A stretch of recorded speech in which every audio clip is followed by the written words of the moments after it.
একবার এক বলদ আমাকে অকওয়ার্ড ফিল করানোর জন্য বলছে যে আমাকে দেখে নাকি ওর খেলার মনে হয়। তো আমিও বললাম যে আমি ক্লাস 1 থেকে 9 পর্যন্ত প্রতি বছর খেলাতে 3টা 4টা পুরস্কার পাইতাম। আপনি আসলে কোন খেলার কথা বলতেছেন? এই কথা শুনে সে চুপ হয়ে গেছে। আমাদের ডিপার্টমেন্টে 3বার ভাইবা হয়েছে, 3বারই আমি A+ পাইছি। অথচ আমি ছেলেদের তুলনায় কম প্রশ্নের উত্তর দিতে পারতাম।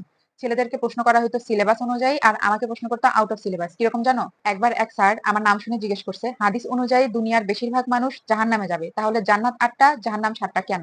এখন আমি কি বলতাম? আরেক স্যার বলছে 4 লাইন গান শোনায় দাও। এখন ভাই সামনে এতগুলা বুইড়া বেটা বসে আছে, ওদেরকে দেখে কেমনে ভিতর থেকে গান আসে? আরেকবার আরেক স্যার জিজ্ঞেস করছে কমেডি কাকে বলে, নিজের ভাষায় বলো। এটা কোনো কথা? কমেডি কারে বলে এটা কেউ নিজের ভাষায় কেমনে বলবে?